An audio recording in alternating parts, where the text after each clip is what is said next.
Hello, আসসালামু আলাইকুম।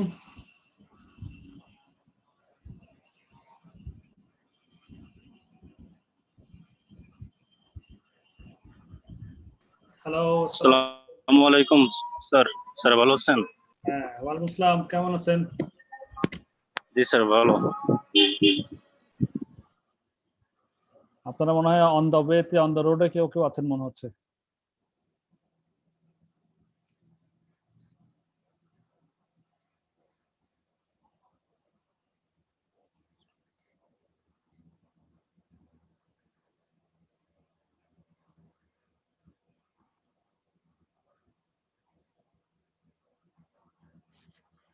হ্যাঁ, বিসমিল্লাহির রহমানির রহিম। আমাদের ক্লাস শুরু করে দিচ্ছি।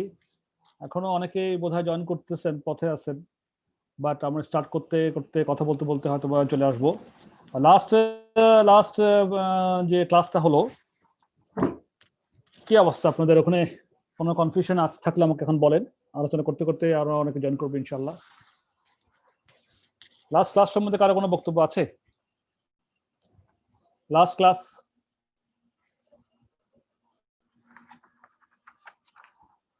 ক্লাসে আমরা কি করেছিলাম? আমরা কি কি শুরু করছিলাম? Chapter 8, advance variances, mix and yield variances, sales এর মধ্যে আছে প্ল্যানিং এন্ড অপারেশনাল ভ্যারিয়েন্স।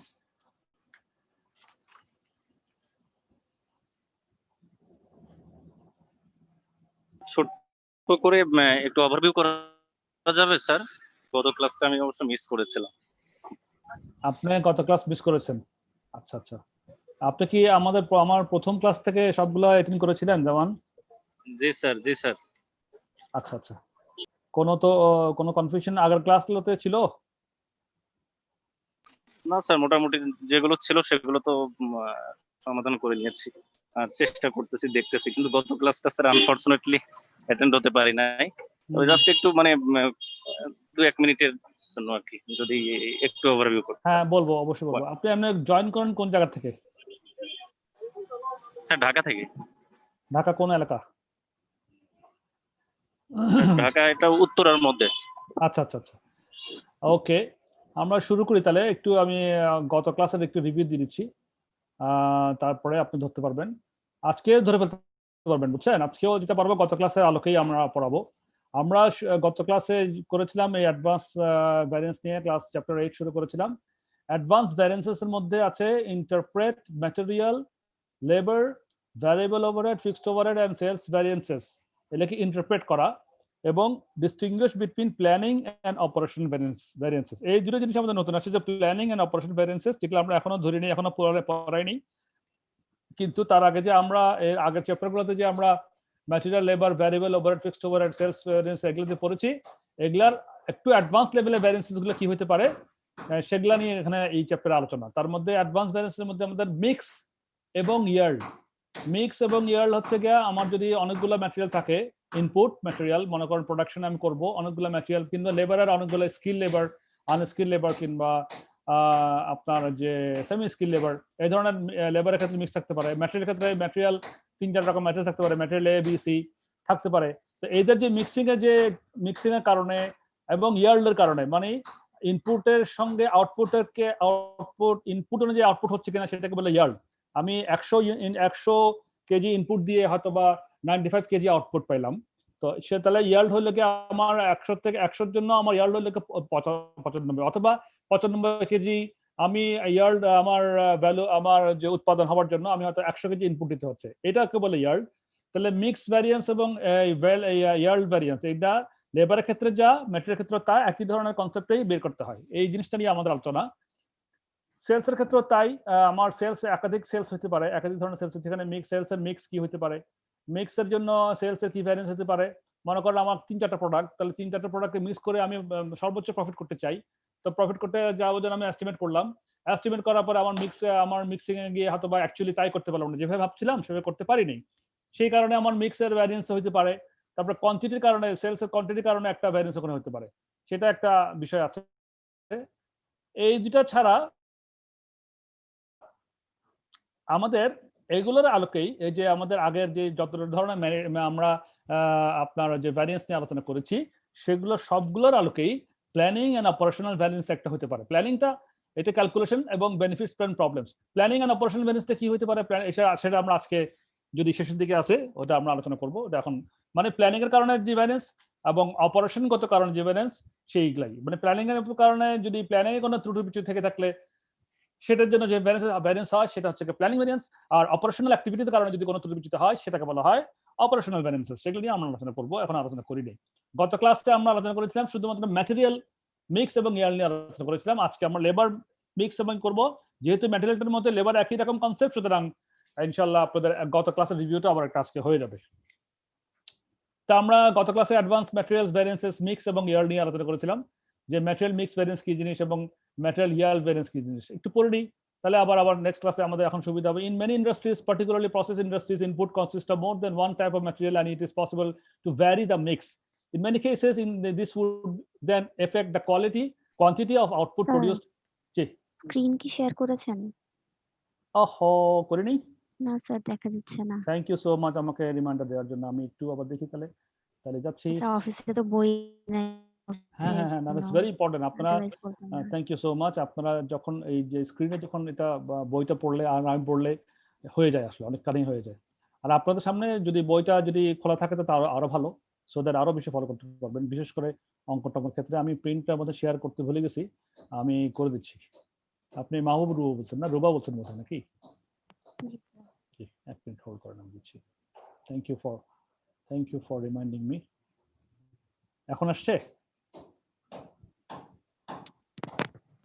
এখনো আসে নাই। শেয়ার স্ক্রিন এখন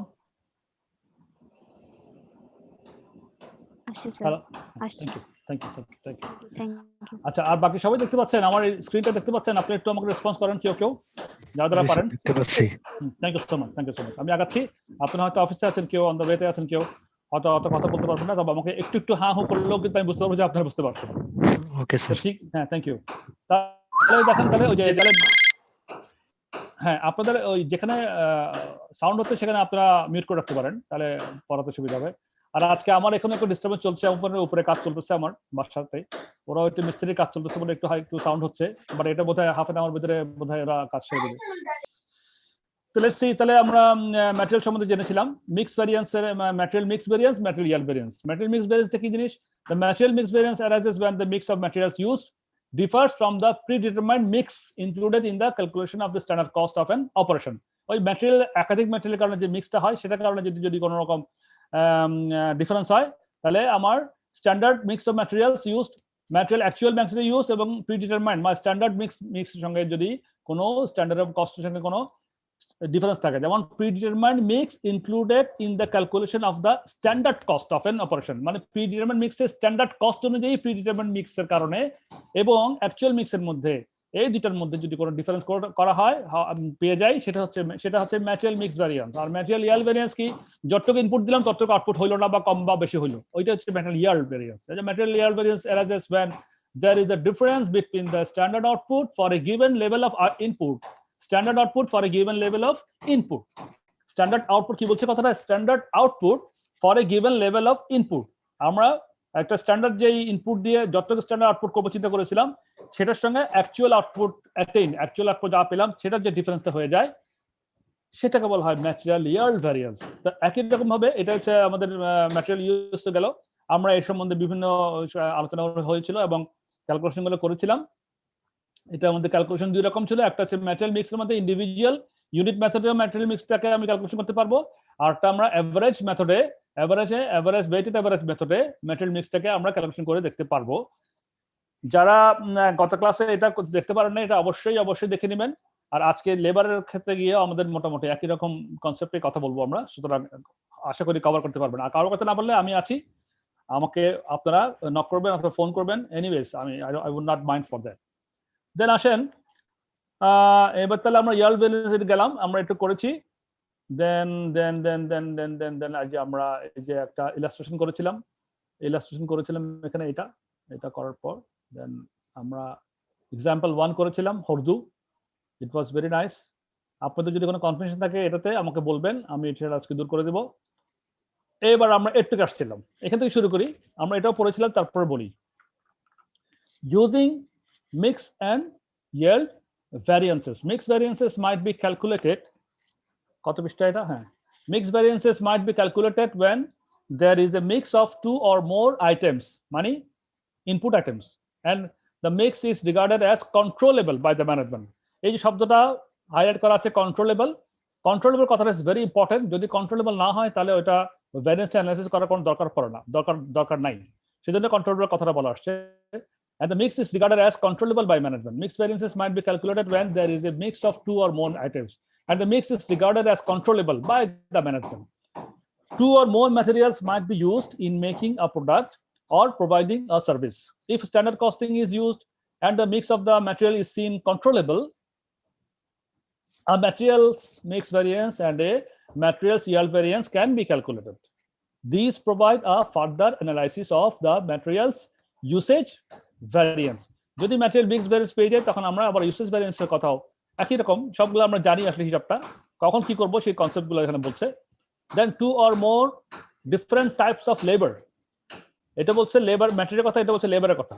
two or more different types of labour might be used to make a product or provide a service.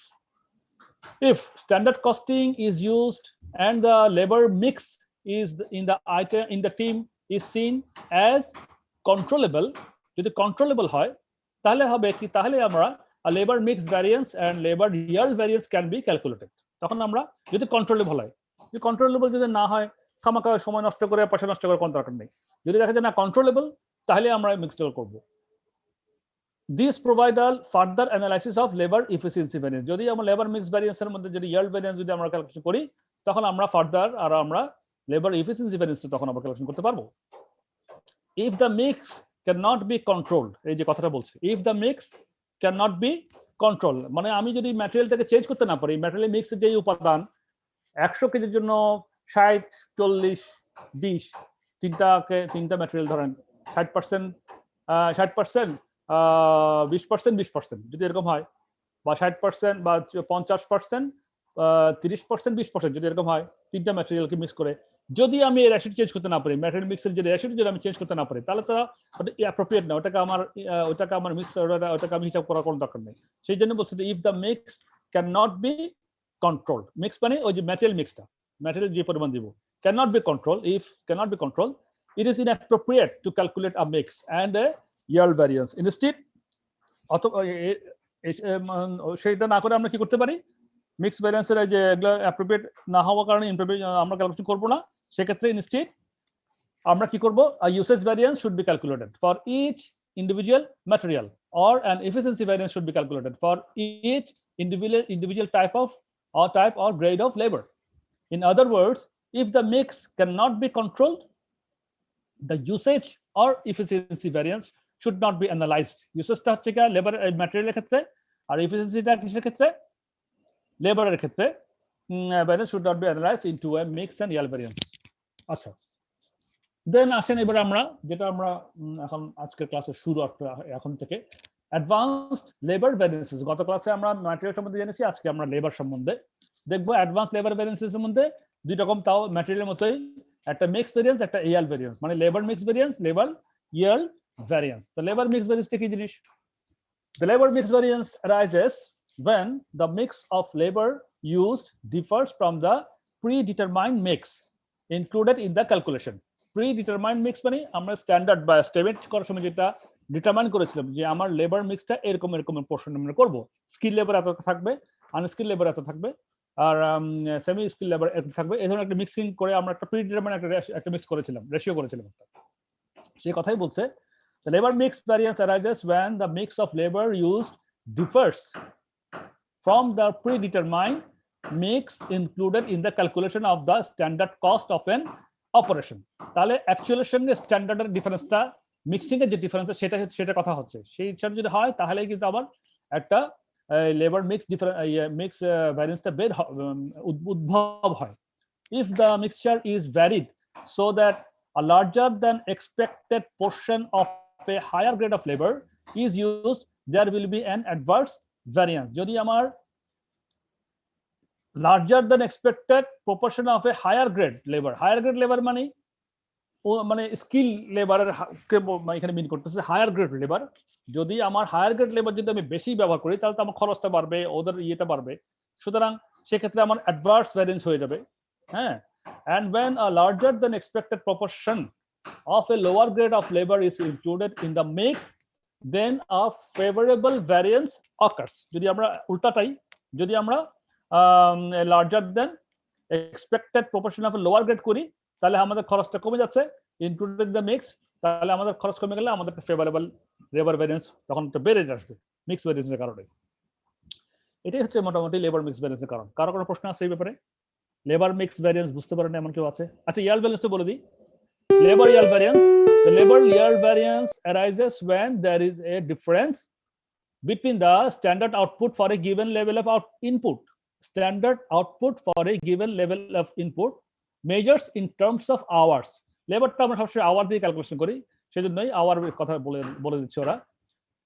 And the actual output যেটা হয়েছে labour আওয়ারের output, এবং আমরা স্ট্যান্ডার্ড মিক্সে the labor yield যখন standard আউটপুটের জন্য given level of input দিচ্ছি, given level of কত ঘন্টা আমি এস্টিমেট করেছিলাম যে এত ঘন্টা সেমি স্কিল, এত ঘন্টা স্কিল, এত ঘন্টা আনস্কিল লেবার, এটা হচ্ছে আমার গিভেন লেভেল অফ ইনপুট। এই এত দিলে 1000 ঘন্টা দিলে আমি আমার স্ট্যান্ডার্ড লেবার আউটপুট কত, স্ট্যান্ডার্ড আউটপুট কত বেরোবে, সেই বিষয়টা কত আউটপুটের জন্য কত ঘন্টা স্ট্যান্ডার্ড করেছিলাম, সেটার সঙ্গে আমরা অ্যাকচুয়াল আউটপুট অ্যাটেন্ড কত হয়েছিল সেটা ডিফারেন্স করে আমি লেবার ইয়ার্ড ভ্যারিয়েন্সটা বের করতে পারি। এবার বলেন labour mix variance, labour yield ভ্যারিয়েন্সের তত্ত্বগত বিষয়ে কোনো প্রশ্ন আছে কিনা?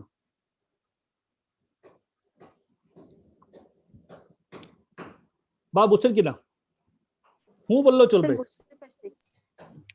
বুঝতে পারছি স্যার। Fine, thank you. ক্যালকুলেশনসটা তাহলে কিভাবে হবে লেবার মিক্সের এবং ভ্যারিয়েন্স এবং ক্ষেত্রে ক্যালকুলেশন কি হবে? These are calculated in exactly the same way as the material mix and yield variances, except that the situation will involve different grades of labor instead of different types of material. তাহলে আমরা যে ম্যাটেরিয়ালের কাজটা করেছিলাম শিখেছিলাম গত ক্লাসে, exactly same calculation এখানেও হবে, যে শুধুমাত্র ডিফারেন্স থাকবে, আগে আমরা ম্যাটেরিয়াল করেছিলাম, এবার আমরা গ্রেড অফ লেবার গুলো নিয়ে আলোচনা করব। সো ক্যালকুলেশন চলে যাই। লেবার মিক্স ভ্যারিয়েন্স তাও ইন্ডিভিজুয়াল ইউনিটস মেথডে কিভাবে হবে? Labour mix variance is sometimes called a team composition variance. Sometimes called a team composition variance. It measures whether the actual composition of the labor team was more or less expensive than the standard mix. এই কথাটা আমরা একটু আগে আলোচনা করেছি। তাহলে আবার ওরা বলতেছে যে এই যে it measures whether the actual composition of the labor team. Labour team বলতে আমার তো 3 ধরনের লেবারই এখানে আছে, সব ধরনের লেবারই আছে, স্কিলড, সেমি স্কিলড, আনস্কিলড। তাহলে ইফ ইট মেজার্স, তাহলে actual composition of labour team, actual যেটা করেছিলাম সেটার সঙ্গে was more or less expensive than standard mix. তার চেয়ে এক্সপেন্সিভ কম হয়েছে বা মোর অর লেস এক্সপেন্সিভ, হয় খরচটা বাড়ছে তো কমছে দেন স্ট্যান্ডার্ড মিক্স। স্ট্যান্ডার্ড মিক্সের কারণে আমার যে খরচটা হওয়া দরকার ছিল সেই খরচ থেকে আমার অ্যাকচুয়াল কম্পোজিশন মিক্সিং এর কারণে যেই খরচটা হয়েছে সেই দুইটার খরচের ডিফারেন্সটাই হচ্ছে এই লেবার মিক্স ভ্যারিয়েন্স ক্যালকুলেশন। তাহলে এবার আসেন রাইট ডাউন দা, তাহলে আমরা কিভাবে করবো? Step 1 write down the actual hours. This is the actual mix. আমি অ্যাকচুয়াল মিক্সের কারণে কত আওয়ার ঘটনা করি সেটা আমি আগে প্রথমে লিখে ফেলবো। Then number 2, take the actual hours in total and push it down one line and then work it back in the standard proportions.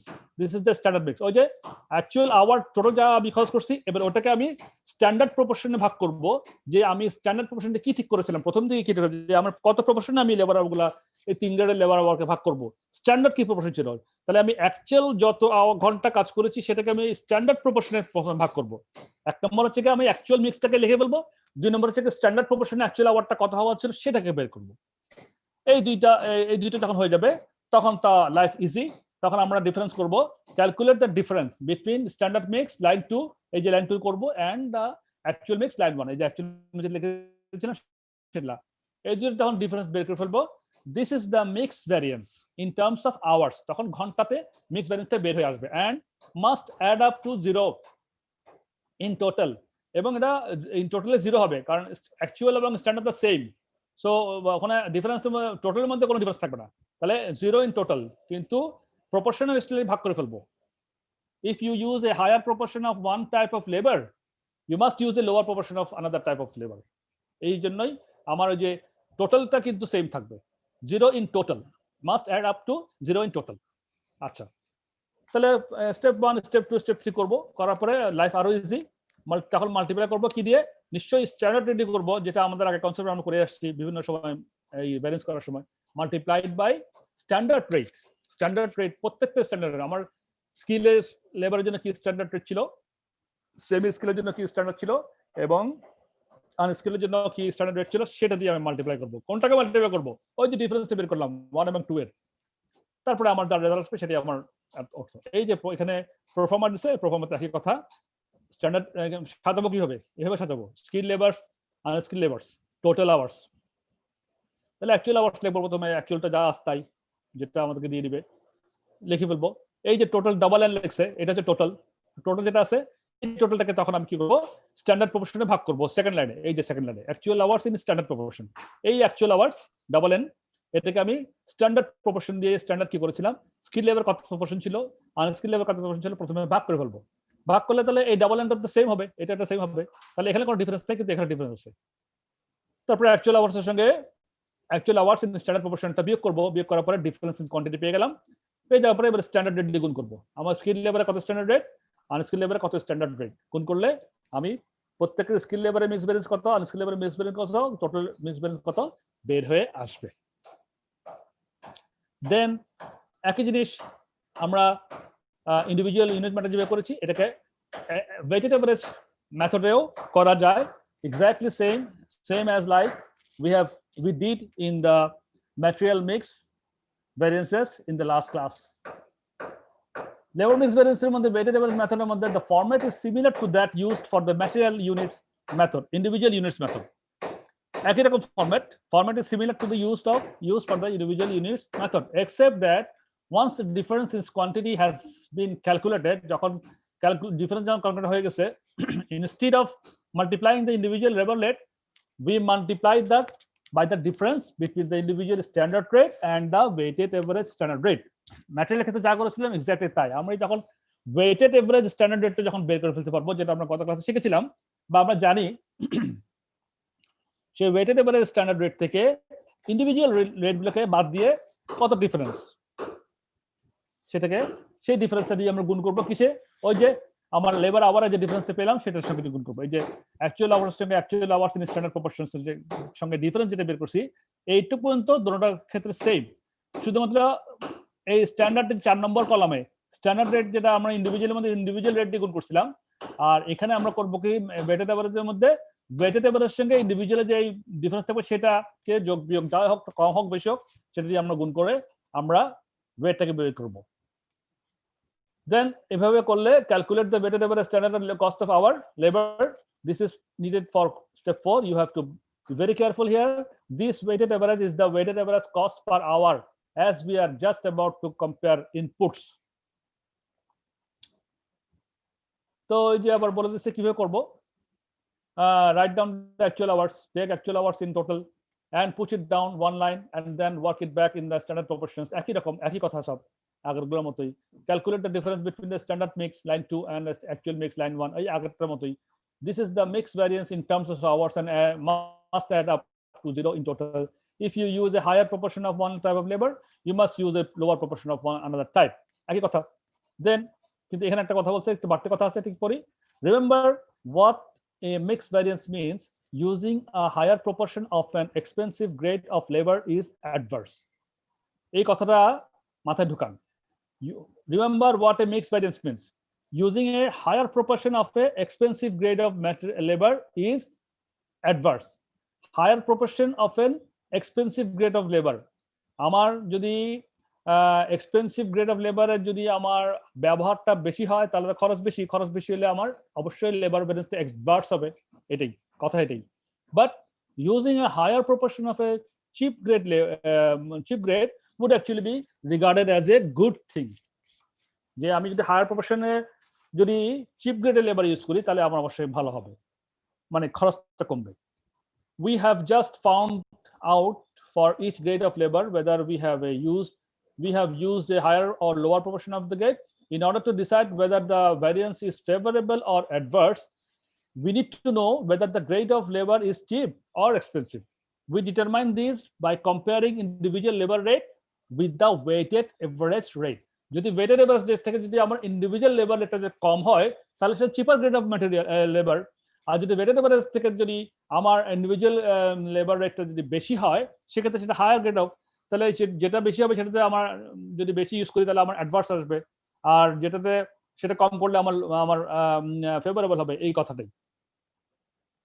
তবে ফোরটা তো সহজ, determine each grade of labour whether it is cheap or expensive compared to weighted average price, multiply the results 3 4, তারপরে আমার রেজাল্টে চলে আসবে। এখানে পারফরম্যান্স দিছে skill labour and skill labour, actual hours in standard proportions, difference in quantity into difference in rate. এখানে দেখেন weighted average rate minus individual labour rate, তাহলে ইনটু একটা বাড়ছে আবার একটা, প্রত্যেকটার জন্য স্কিল লেবারের জন্য এক লাইন গেছে, আনস্কিল লেবারের জন্য সেকেন্ড লাইনে গেছে, যদি আরেকটা লেবার থাকতো তাহলে থার্ড লাইন যেত। তারপরে আমার মিক্স ব্যালেন্সটা বের হয়ে গেল এবং টোটালটা বের হয়ে আসলো। এই হচ্ছে কি কথা। কোনো প্রশ্ন আছে বলেন, ইয়েস অর নো? কোনো প্রশ্ন আছে? বুঝতে পারছেন? মাথায় ঢুকছে? স্যার বুঝতে পারছি। এরপরে আসেন লেবার ইয়েল্ড ভ্যারিয়েন্স। আমি এটা পড়ায় আমাদের ছুটি দেবো কিছুক্ষণের জন্য। আপনাদের ওখানে কি আদান হচ্ছে কি না বুঝতেছি না, আমাদের এখানে আদান হচ্ছে এখন। আজান হয়ে গেছে স্যার। কোন জায়গায়, কোন এলাকা? ঢাকা। আদান হয়ে গেছে? তাহলে কি আমি নামাজের ব্রেক দিব নাকি আর 5 মিনিট? নামাজের ব্রেক দিলেই ভালো হয়। সরি, বুঝতে পারিনি কথাটা। না, অনেকে বাইরেরও আছে, আমাদের এখানে কিছু অনেকের বাইরেও আছে, মিনিট পরে দিলে ওরাও সুবিধা পায়, ওটার জন্য বললাম।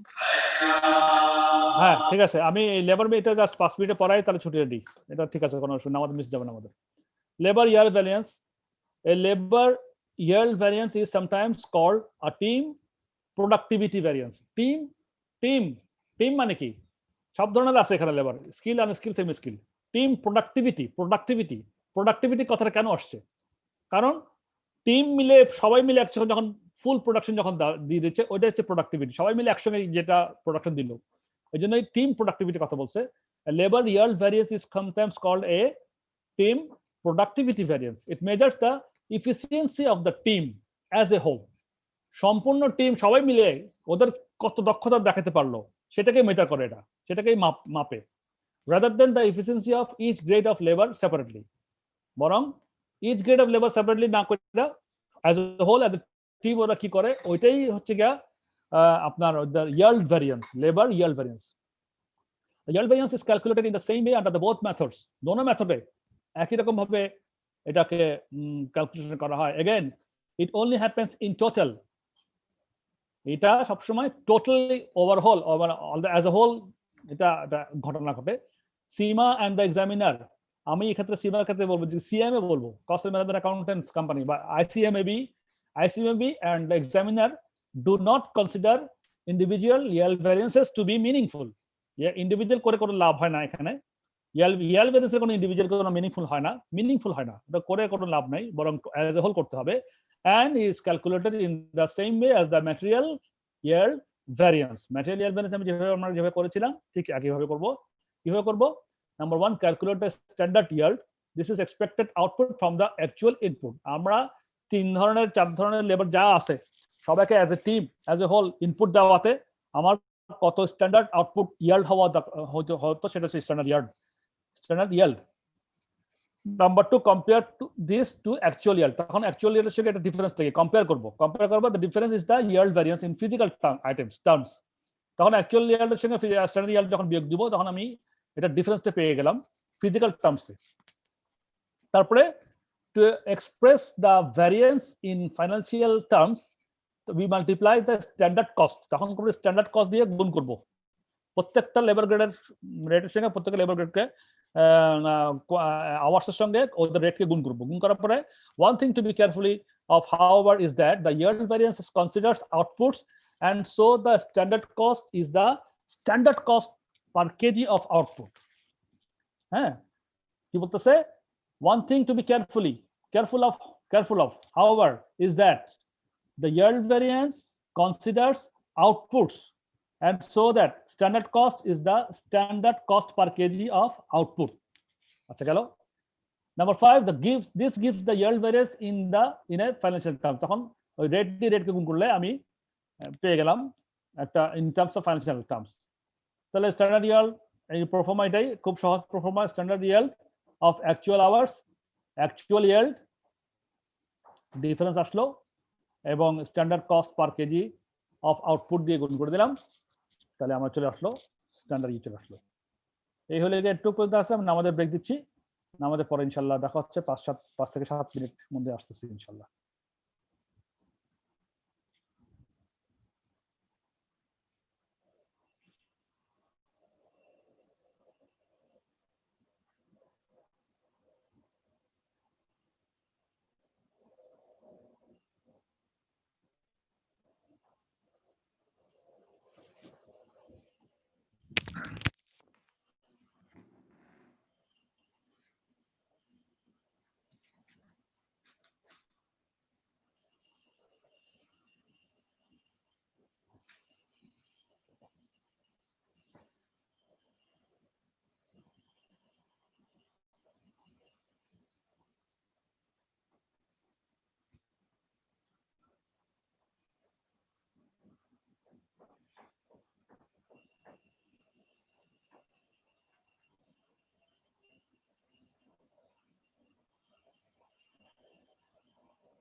সো আপনাকে হ্যালো স্যার, আপনাকে আসছেন সবাই? জি স্যার, আসছি স্যার।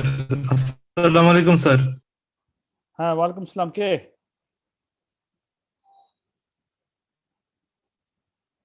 হ্যালো স্যার শুনতে পাচ্ছি। শুরু করি। হ্যাঁ, আবার শুরু করি। জি স্যার। আচ্ছা, আমার সাউন্ডের কোনো ঝামেলা আছে আজকে?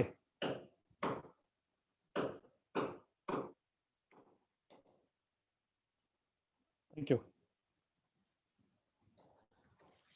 তাহলে এবার এখন আমাদের লেবার মিক্স ভ্যারিয়েন্সের থিওরি জানলাম এবং লেবার ইয়েল্ড ভ্যারিয়েন্সের থিওরি জানলাম, limitations of mixed variance. Mix and the limitation key, mix and yield variance can provide useful control information, but only where the mix of materials or labor is controllable and where the information about total yield is more useful than usage and efficiency variances for the individual materials of or labor grades separately. যেখানে বেশি useful সেখানে ইনফরমেশনটা useful সেখানে আমরা এটা করব, otherwise করার দরকার নেই।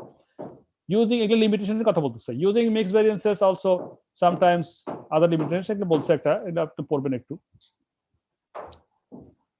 এখানে একটা কথা বলতে হবে যে it is often found that the mix and yield variances are interdependent. এই কথাটা কি মনে আছে আপনাদের? ইন্টারডিপেন্ডেন্ট কথাটা মনে আছে? এনিওয়ান? ইন্টারডিপেন্ডেন্ট এই শব্দটার অর্থ কি ওকে আমাকে বলতে পারবেন? আমরা আলোচনা করেছিলাম কিন্তু। জি স্যার, মনে আছে স্যার। স্যার একটা ভ্যারিয়েন্স অন্য একটা ভ্যারিয়েন্সের উপর ডিপেন্ডেন্ট ইয়ে করে আর কি। খুব ভাইটাল পয়েন্ট কিন্তু এটা, ইন্টারডিপেন্ডেন্ট। আমি আপনি যখন বলেছেন যে আপনি যখন রিপোর্টিং এর কাজটা করবেন, রিপোর্টিং করার সময় কিন্তু ইন্টারডিপেন্ডেন্সি আছে কি সেটা কিন্তু আমরা টেস্ট করে ওটাকে যদি বলতে পারেন, that would be the best idea. Best রিপোর্টিংটা খুব সুন্দর হবে, তখন পরীক্ষাতে ভালো মার্কস, ফুল মার্কস তখন পেয়ে যাবেন, কনসেপ্টে তখন বহিঃপ্রকাশ হবে। So it is often found that the mix and yield variances are interdependent and one variance cannot be assessed without also considering the other. For example, the efficiency of a team adverse labor yield variance could be explained by the fact that the team has a larger than expected proportion of inexperienced, cheaper employees, favorable labor mix variance. Therefore, if management is able to achieve cheaper mix, control measures to improve the mix by making it cheaper likely এগুলা আমরা সব আলোচনা করেছি।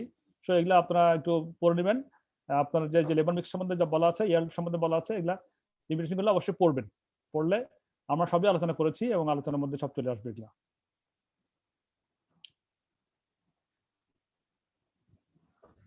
এবার দেখেন sales mix and quantity. Sales mix and quantity, the sales volume variance can be analyzed into mix and quantity components using the same logic and counted in regard to materials usage and labor efficiency variances. Material usage ব্যবহার সংক্রান্ত এবং labour efficiency দক্ষতা সংক্রান্ত এই যে ছিল, same লজিকে the sales ভলিউমটাও, সেলস ভলিউম ভ্যারিয়েন্সটাও আমরা অ্যানালাইজ করতে পারি into mix and quantity components. একটা ইলাস্ট্রেশন দিচ্ছে, ইলাস্ট্রেশনের মাধ্যমে জিনিসটা ক্লিয়ার হবে। কি বলছে যে a business sells two products X and Y. Details for the current period is as follows. দুইটা প্রোডাক্ট বিক্রি করে একটা বিজনেস, X এবং Y। ওদের ডিটেলসটা হচ্ছে সেরকম নিচে। স্ট্যান্ডার্ড মিক্স, X এ হচ্ছে 2 ইউনিট, Y এ 3 ইউনিট, টোটাল হচ্ছে 5 unit. Standard profit per unit, হ্যাঁ, X এর ক্ষেত্রে $5 এবং Y এর ক্ষেত্রে $6 স্ট্যান্ডার্ড প্রফিট। তাহলে এভারেজ প্রফিট হচ্ছে 5.6। এটা কিভাবে আসলো? দুইটা ইউনিট এক্স এর ইন্টু 5 যোগ 3টা ইউনিট ওয়াই এর ইন্টু প্রফিট 6 যোগ এই দুটো যোগ করে এই 5 দুগুণ 10, 3 6 18, 10 এবং 18 28 ভাগ টোটাল 5 ইউনিট, তাহলে করলে 5.6 এভারেজ প্রফিট পার ইউনিট। এটা এভাবে বের করছে। এটা এভারেজ প্রফিট বের করছে কেন? স্ট্যান্ডার্ড মিক্স এবং স্ট্যান্ডার্ড প্রফিটের সঙ্গে এটাকে ক্যালকুলেশনের জন্য এভারেজ প্রফিট দিয়ে আমরা হিসাবটা করব। দেন বাজেটেড সেলস হচ্ছে 200 ইউনিট এক্স এবং 300 ইউনিট ওয়াই। আমরা বাজেট করছিলাম 200 এবং 300, কিন্তু অ্যাকচুয়ালি দেখা গেছে যে আমি এক্স করেছি 180 ইউনিট মানে 20 ইউনিট কম, ওয়াই করেছি 310 ইউনিট মানে 10 ইউনিট বেশি। এখন বলছে যে required calculate the sales quantity profit variance. এই সেলস কোয়ান্টিটি প্রফিট ভ্যারিয়েন্স, কোয়ান্টিটিতে যে কম বেশি হচ্ছে এটার জন্য প্রফিটের জন্য যে কম বেশি হলো সেটাকে সে ভ্যারিয়েন্সটা বের করবো 1 নম্বরে। 2 নম্বরে বলছে calculate the sales mix profit variance using the individual method, আর calculate the sales mix profit variance in using the weighted average method. এখানেও ইন্ডিভিজুয়াল মেথড ওয়েটেড মেথডের মধ্যে একই রকম ভাবে সেলস মিক্স প্রফিট ভ্যারিয়েন্স বের করা যাবে। একবার করবো ইন্ডিভিজুয়াল মেথডে, একবার করবো ওয়েটেড এভারেজ মেথডে, একই ভাবে আসবে। সলিউশন কি?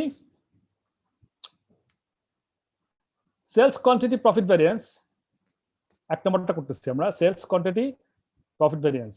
It is apparent that the overall sales volume profit variance for the period is 40 adverse. কেন?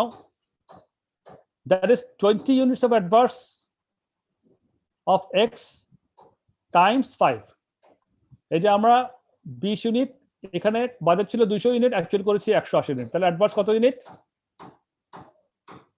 20 unit, 20 units of adverse unit, 20 units of adverse unit. এটা আপনার একটু ইলাস্ট্রেশনটা ভালো মতো মাথায় নেন, আমাকে একটু রেসপন্স করিয়েন, তাহলে আমি বুঝবো যে আপনাদের মাথা ঢুকে যাচ্ছে। হা করলেও জি স্যার বললেও হবে। 20 units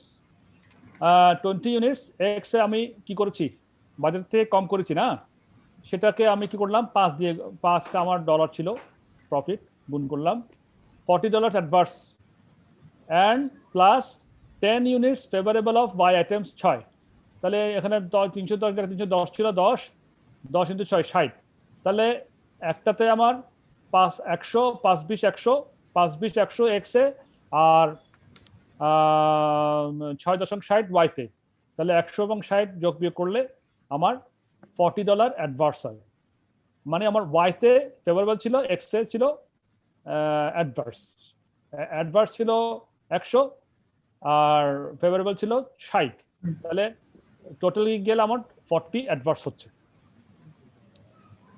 We can split this into a sales quantity profit variance, effectively a yield variance and a sales mix profit variance. The sales quantity profit variance is calculated as follows. তখন sales quantity profit variance বের করি, actual units minus budget units into weighted average profit per unit. তাহলে আমার 500 unit ছিল, actual units 500 unit ছিল, 200 যোগ 300 500 বিয়োগ 180 যোগ 310, তাহলে 490। তাহলে 10 ইউনিটের আমার ডিফারেন্স ইনটু এভারেজ প্রফিট 5 টাকা 60 পয়সা। তাহলে আমার 56 টাকা কি হলো অ্যাডভার্স আমি পেলাম। আমার এস্টিমেট ছিল 500, 200 যোগ 300 মোট 500, কিন্তু অ্যাকচুয়াল হয়েছে 180 যোগ 310, তার মানে 490। 500 থেকে 490 বিয়োগ করলে 10 কে আমি এভারেজ প্রফিট 5 টাকা 60 পয়সা গুণ করলে 56 টাকা। 56 টাকা আমার কি অ্যাডভার্স। তাহলে আমার অ্যাকচুয়াল পেয়েছিলাম অ্যাডভার্স 40, এখন পেলাম অ্যাকচুয়ালি পেলাম 56। এটা আমরা তাহলে কি হলো আমাদের calculate the sales quantity profit variance. Sales quantity profit ভ্যারিয়েন্সটা আমরা এই যে এটা এখানে পেলাম। নাম্বার 2 বি হচ্ছে sales mix profit variance using the individual units method. Sales mix profit variance using the individual method. এখন মিক্সের কারণে কি হচ্ছে, এটা থেকে আমরা বের করলাম sales quantity profit variance, sales quantity profit variance. আর এখন বের করছে সেলস মিক্স প্রফিট ভ্যারিয়েন্স। কিভাবে? ইন্ডিভিজুয়াল ইউনিট মেথডে একটা করব, ওয়েটেড এভারেজ মেথডে করব। তো ইন্ডিভিজুয়াল মেথডে কিভাবে হয় বসাই আমরা। তাহলে স্ট্যান্ডার্ড মিক্স এখানে দেখা যাচ্ছে যে আমার আগে আমার যদি ডিফারেন্স বের করতে আগে আমার অ্যাকচুয়াল কোয়ান্টিটি কত সেল করেছি সেটা কত, অ্যাকচুয়াল কোয়ান্টিটি কত, 180 যোগ 390 310, তাহলে 490। আমি কি বোঝাতে পারছি? আপনারা কেউ রেসপন্স করতেছেন না। হ্যাঁ, অ্যাকচুয়াল কোয়ান্টিটিকে আমরা বাজেটের প্রপোর্শন অনুযায়ী কি হয়,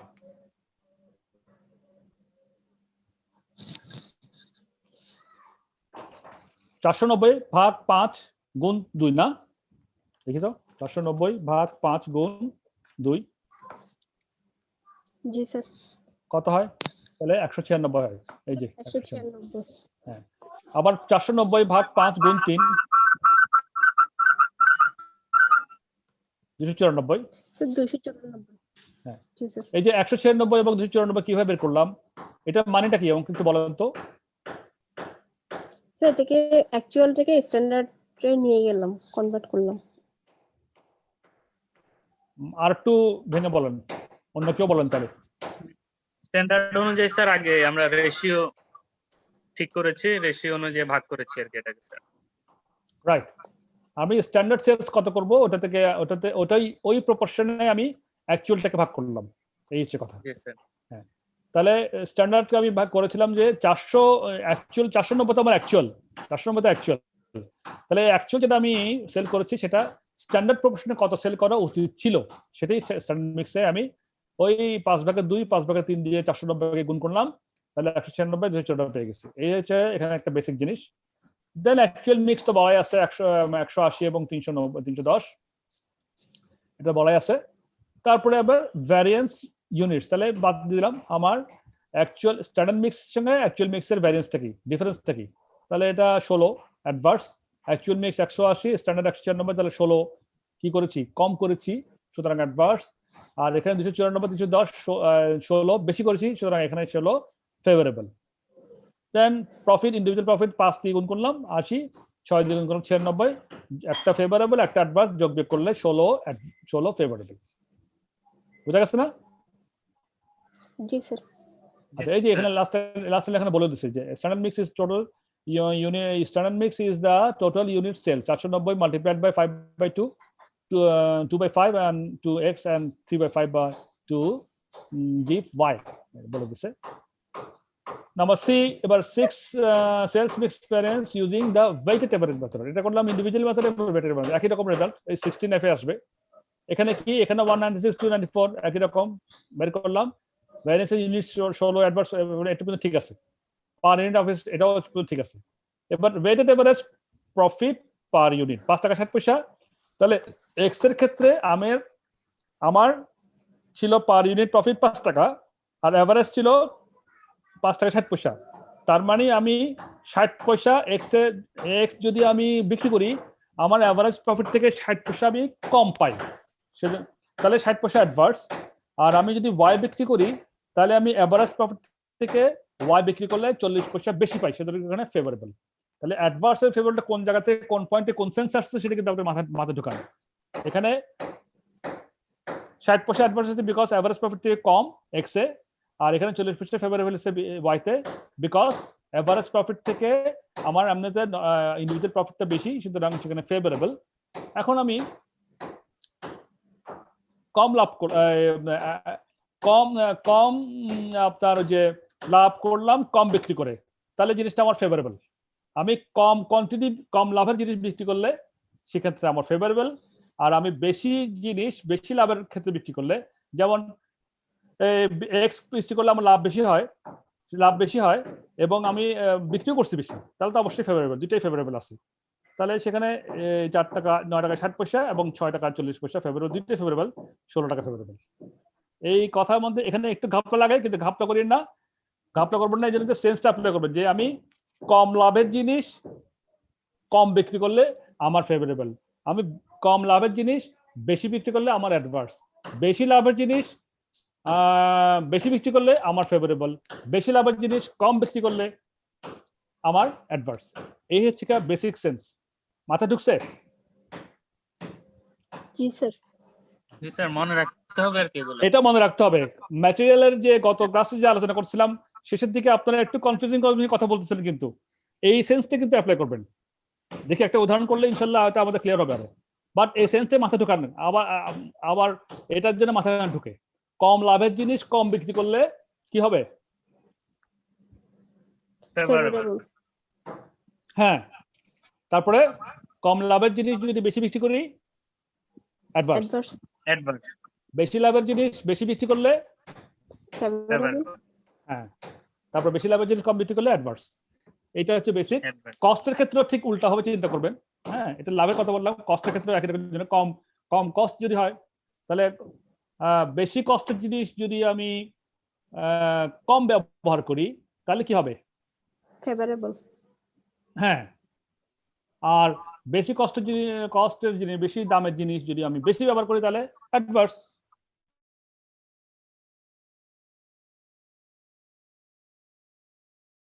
material variance, material mix and yield variance, তারপরে লেবারের ক্ষেত্রেও তাই, সেলসের লেবারের ক্ষেত্রেও তাই, ক্ষেত্রে সেম ছিল স্যার। সেম ছিল। এইটাই সেন্সটা মাথার ভিতরে আনতে হবে সবার, ঠিক আছে? তাহলে আর কোনো লোয়ার কনফিউশন থাকবে গ্রেডের না। গুলো বেশি ইউজ করলে ফেভারেবল হবে। জি জি জি।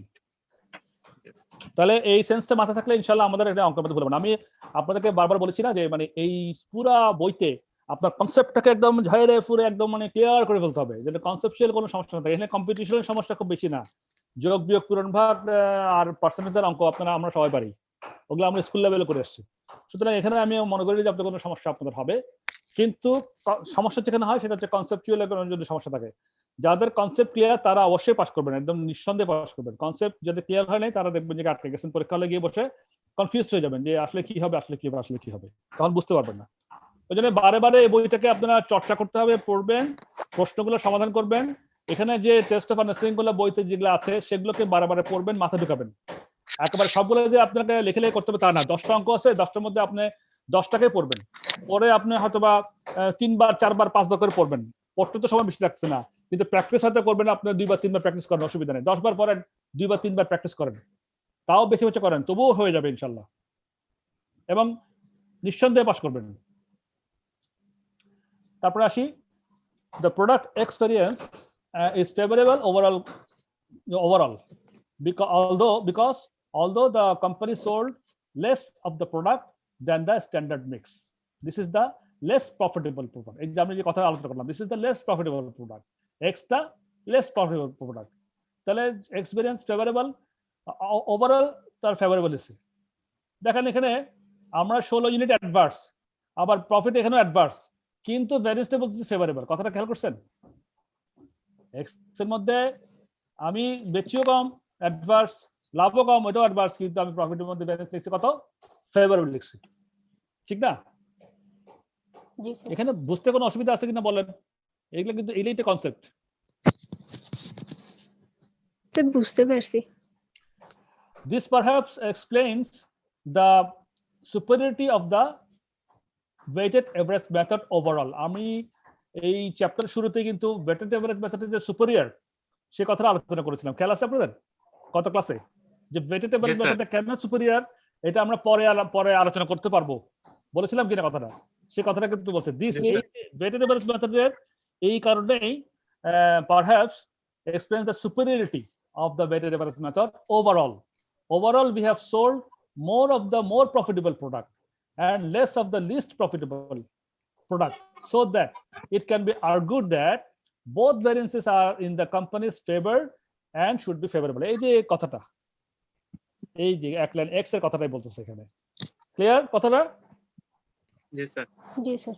The example used relates to the sales volume profit variance, but exactly the same procedure can be used for its contribution and revenue variance alternatives.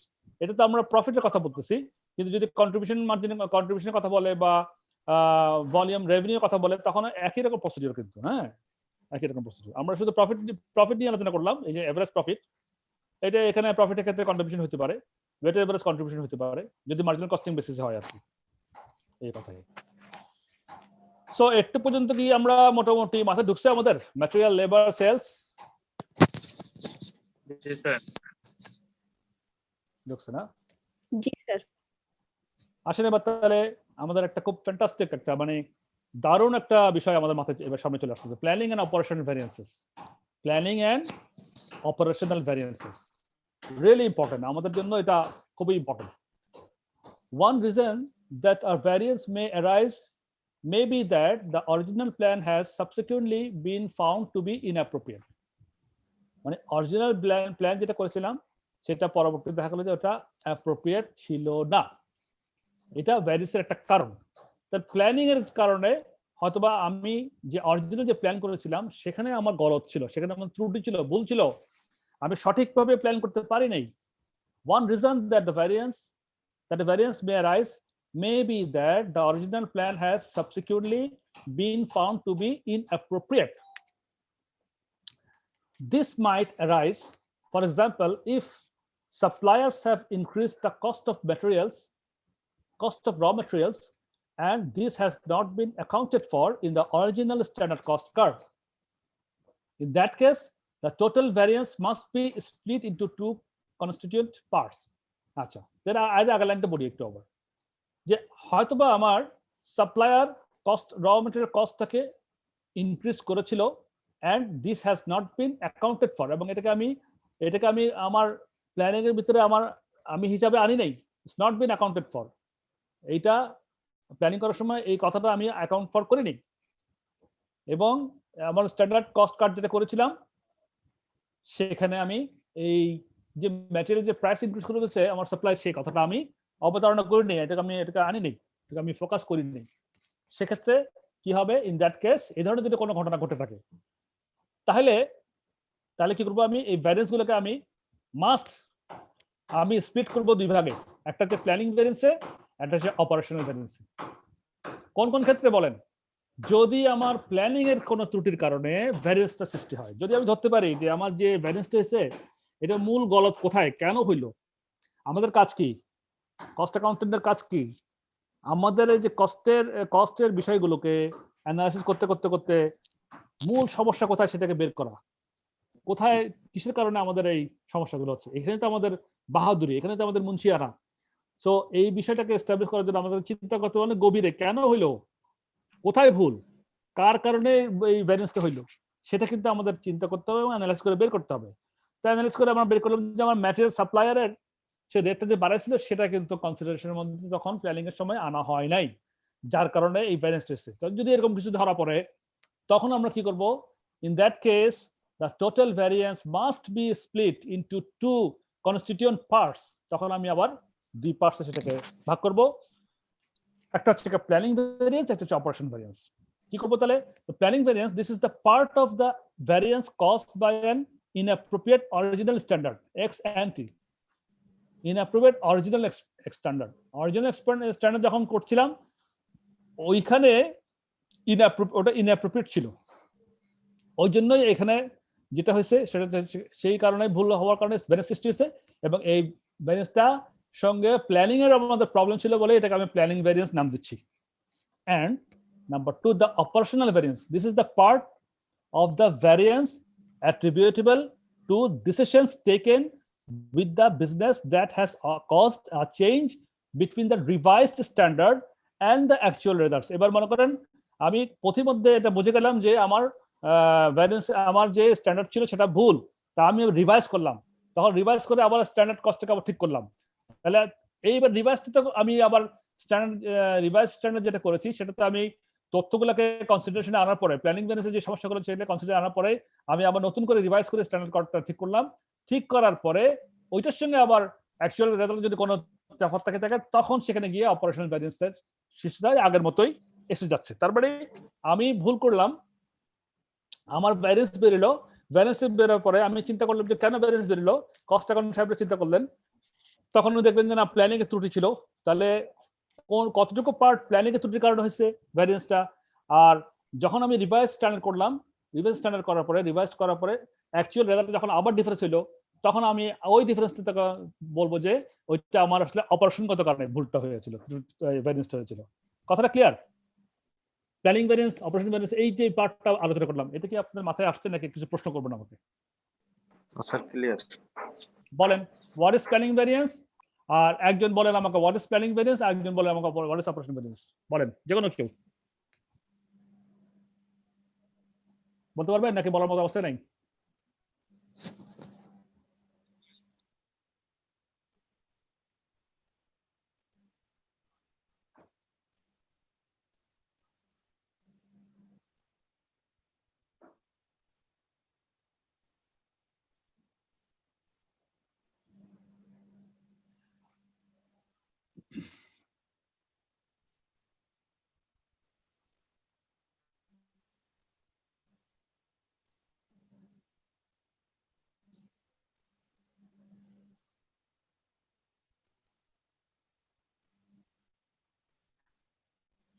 আর কেউ বলবেন? আর কেউ বলবেন? স্যার আমি বলি একটু। জি স্যার, স্যার প্ল্যানিং ভ্যারিয়েন্স বলেন হচ্ছে তো। স্যার আমি যখন আমি ইমরান বলছি স্যার। হ্যাঁ ইমরান বলেন প্লিজ। প্ল্যানিং ভ্যারিয়েন্স হচ্ছে স্যার, আমি যখন অরিজিনাল স্ট্যান্ডার্ডটা সেট করব সেটাতেই যদি আমার সমস্যা থাকে আর কি, তাহলে হুম। প্ল্যানিং ভ্যারিয়েন্সটা হবে। হুম। আর পরবর্তীতে যখন কোনো সমস্যা ধরা পড়বে, সেটা আমি যখন সেটা অনুযায়ী কোনো ব্যবস্থা নিব, রিভাইজড আর একটা প্ল্যান করব, ওই রিভিশনের কারণে যদি কোনো ধরনের এই ভেরিয়েশন তৈরি হয় একটা স্যার, সেটা হচ্ছে অপারেশনাল ভ্যারিয়েন্স। ওকে, অনেক ভালো বলছেন, কিন্তু আরেকটু শুনতে চাচ্ছিলাম, মানে দু একটা জিনিস আমার কিছু মিসিং মনে হচ্ছে আর কি। সেখানে হতে পারে স্যার, রিভাইজড আমি তো একটা স্ট্যান্ডার্ড করব, সেটার সাথে যদি কেন অ্যাকচুয়াল রেজাল্টটা ডিফার করে, রিভাইসটা আমি কখন করব? এটা মাঝামাঝি হতে পারে স্যার। স্যার প্ল্যানিং ভ্যারিয়েন্সটা যখন বের করতে পারবো তারপরেই তো রিভাইজটা করব। হ্যাঁ হ্যাঁ হ্যাঁ, তারপর good, good. রিভাইজটার এই- সাথে আমি আমার যে রেজাল্টটা হইলো তখন আমি দেখবো যে আসলে আমার রেজাল্টটার মানে ভেরিয়েন্স হওয়ার কারণ হচ্ছে কি তাহলে আমার অপারেশনের ভিতরে সমস্যা ছিল, এখানে আমার প্ল্যানিংটা তো আমি ঠিক করে ফেলছি। রাইট। এখন এইটাই, এই মোটামুটি সবারই ঠিক আছে, কনসেপ্ট সবার ঠিক আছে, ইটস গুড। তাহলে যেটা হচ্ছে আসলে মানে অনেক সময় হয় কি জানেন, মানে প্ল্যানিং ম্যানেজটা কারা করবে? একদম টপ লেভেল ম্যানেজমেন্ট করবে, তাই না? টপ লেভেল যারা আছে তারাই তো প্ল্যানিং ফেজে যারা কাজ করে তারাই। আর অপারেশনাল স্যার। ম্যানেজটা অপারেশন যারা অ্যাক্টিভিটি অপারেশনে থাকবে যারা এক্সিকিউট করবে।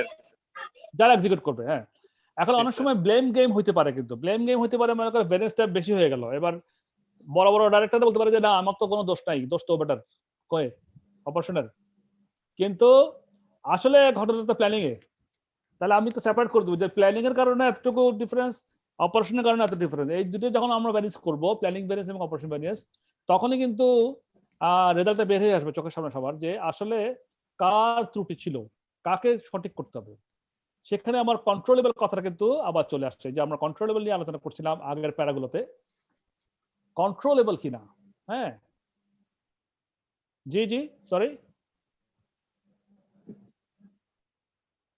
না আলাদা করা কঠিন না, এটা শুধু আপনার ভাবনার অবতারণা করতে পারলে হলো। আপনি এখানে তো আমাদের কাজ তো সেখানে আমরা তো মনে করেন কষ্ট কন্ট্রোল সেই কাজটাই করবো, যে আমার কেন ভুলটা হইলো। আমি যদি আমার ভুলের কারণটা জানতে পারি তাহলে তো ভুল শুধরানোর কোনো ব্যাপার না। হ্যাঁ, ভুল শুধরানোর কোনো ব্যাপার না। আমরা যদি সমস্যা যদি আমি আসলে আমরা একটু ভয় পেয়ে যাই, সাধারণভাবেই ভয় পেয়ে যাই যখন সমস্যা আসে। আমরা ভাবি যে ওরে বাপ রে বাপ, এত বড় সমস্যা তো জীবনে দেখিনি। আসলে ওরে বাপ রে বাপ বলার কিছু নেই, কোনো সমস্যা আসলে সমস্যা না।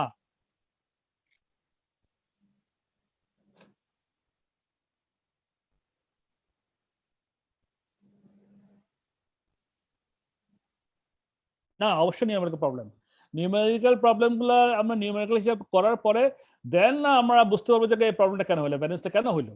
আমার প্ল্যানিং এর মধ্যে সমস্যা থাকতে পারে। আমার যদি এই যে এখানে যে সাপ্লায়ার একটা উদাহরণ দিচ্ছে, এই যে যেমন দেখেন এখানে ফার্স্ট পারাতে দিস মাইট অ্যারাইজ। আচ্ছা, for example, if suppliers have increased the cost of raw materials and this has not been accounted for in the original standard cost card, এখন সাপ্লায়ার যে মালের দাম বাড়াইছে এইটা আমার প্রোডাকশন ম্যানেজার তো জানার কথা না। এটা তো বোর্ড অফ ডাইরেক্টর যিনি আছেন, ডাইরেক্টর লেভেলে যারা আছেন, তারা যে র মেটেরিয়াল ইম্পোর্ট করবে তার সঙ্গে তো ইন্টারন্যাশনাল কোম্পানির সঙ্গে র মেটেরিয়াল সাপ্লাইয়ের সঙ্গে তার সঙ্গে লিঙ্ক আছে। এটা তো আমার অপারেশন লেভেল লোকের সঙ্গে প্রোডাকশন ম্যানেজারের লিঙ্ক নাই। সে তো ইম্পোর্ট করছে না। আমি বড় ক্ষেত্রে বলছি, বড় বড় কোম্পানির ক্ষেত্রে বলছি, বড় বড় ক্ষেত্রে। তাহলে সেক্ষেত্রে সে যদি ডাইরেক্টর পারচেজ, সে যদি কেনার সময় যদি এখানে ভুলটা করে থাকে, র মেটেরিয়াল যে দাম বেড়ে যাচ্ছে সেটাকে যদি মাথায় না আনে, যদি স্ট্যান্ডার্ড কথা যদি সে ইনফরমেশন না দেয়, তাহলে স্ট্যান্ডার্ড কস্টের মধ্যে সেটা না ঢুকে, তখনই এটা হলো। তাহলে প্ল্যানিং এর সময় তো আমার সমস্যা রয়ে গেছিল। আমার কোম্পানির মালিক মনে করেন, মালিকই মনে করেন, ডাইরেক্টর কথা বাদ দেন, মনে করেন কোম্পানির মালিক, সে এটা কেনার সময় তো ওটা প্ল্যানিং এর মধ্যে সেটা নেয় নেই, ওই জন্যই তার এটা, এই জন্য তো ভ্যারিয়েন্সটা এত বেশি হয়ে গেছে। এখানে তো অপারেশন ম্যানেজারের কোনো দোষ নাই। অপারেশন ম্যানেজার দোষ হতে পারে অপারেশনের কারণে কোনো অ্যাক্টিভিটির মধ্যে কোনো রকম সমস্যা হইতে পারে, কিন্তু প্ল্যানিং এর রিজনে যদি মালের দাম অনেক ছিল, অনেক বেশি হয়ে গেছিল, কিন্তু মালটা কিনছে অনেক দাম দিয়ে কিনছে, কিন্তু অত দামের কথা স্ট্যান্ডার্ড কস্ট ছিল না, এখন ভ্যানিশ হয়ে গেছে। কারণ সেটা দোষ তো আপনি অপারেশন ম্যানেজারের উপরে চালিয়ে দিতে পারেন না, সেই কথাই আসছে। তারপরে আমি আমার প্ল্যানিং ভ্যানিশে আমার প্রবলেম হয়ে গেল, অনেক দাম দিয়ে কিনছে, পরে আমি প্রতিমধ্যে রিভাইজ করলাম, রিভাইজ একটা দিলাম, স্ট্যান্ডার্ড কস্ট কাট করলাম, রিভাইজ করার পরে এবার আমি রিভাইজটা করলাম কিসের ভিত্তিতে, আমার যে দাম বাড়ছে ওইটা হিসাব করেই তো করছি। তো হিসাব করার পরে তারপরে আমি অপারেশনের মধ্যে এসে আমার অপারেশন ম্যানেজার, তখন আমি অপারেশন ম্যানেজার ধরতে পারছি, আমি রিভাইজ করে দিছিলাম কস্টটাকে। হ্যাঁ, এবার তোমার অপারেশন অ্যাক্টিভিটির কারণে, এই অপারেশন অ্যাক্টিভিটির কারণে এই ডিফারেন্স গুলো হয়েছে, তখন আমি অপারেশন ম্যানেজারকে বলবো যে ভাই আপনার এখানে এখানে সমস্যা হচ্ছে ভাই, আপনি রেকটিফাই করেন। আর প্ল্যানিং এর জন্য যেটা হচ্ছে সেটা আমি ডাইরেক্টর পারচেজকে বলবো বা এমডি কে বলবো বা কোম্পানির মালিককে বলবো যে স্যার আপনার এখানে তো এই কারণে স্যার ডিফারেন্সটা বেশি হয়ে গেছে, ঠিক করেন স্যার এটা। এই হলো বিষয়, ঠিক আছে না? জি স্যার। স্যার কি বলেন? স্যার ব্যাপারটা কি এমন, যদি স্যার এক্সাম্পল হিসেবে নিতাম যে একটা পটেটো মেশিন যখন পারচেজ করা হয়েছে তখন প্ল্যানিং করা হয়েছিল যে আলু কেনা হবে 20 টাকা কেজিতে, কিন্তু সামহাও এখন আলু হয়ে গেছে 50 টাকা কেজি স্যার। তো এই যে ভ্যারিয়েন্সটা, এটা তো স্যার অপারেশনাল ম্যানেজারের জন্য না স্যার। না না অবশ্যই না, সেটাই। এটা তো প্ল্যানিং ম্যানেজারের, উনি তো অ্যান্টিসিপেট করতে পারেননি স্যার যে আলু। এক্স্যাক্টলি একদম এই কথাটাই হচ্ছে প্ল্যানিং ভ্যারিয়েন্সের কারণ, ঠিক আছে না? প্ল্যানিং ভ্যারিয়েন্সের ক্ষেত্রে স্যার ম্যাক্রো ইকোনমিক ফ্যাক্টরস গুলো কাজ করে না স্যার? হ্যাঁ করতে পারে, ম্যাক্রো ইকোনমিক ফ্যাক্টর অনেক ক্ষেত্রে কাজ করতে পারে, অনেক ক্ষেত্রে কাজ করতে পারে। হ্যাঁ, আপনি ইন্টারন্যাশনালি মনে করেন এই যে অয়েল প্রাইস হঠাৎ করে খুব বেড়ে যায়, হঠাৎ করে খুব কমে যায়, তো এটা তো এফেক্ট আছে, এটার এফেক্ট আছে। সে ধরনের সেটা তো কন্ট্রোলের বাইরে। এখন প্ল্যানিং ম্যানেজারের সেটা হয়তো বা ডাইরেক্টর লেভেলে যারা এমডি আছে ওরা তো খোঁজ রাখে ওটার, বা অন্য সাপ্লায়ারের সঙ্গে কোনো যোগাযোগ আছে। স্যার জি sir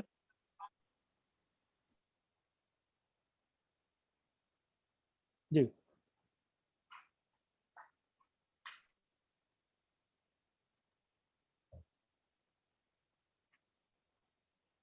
G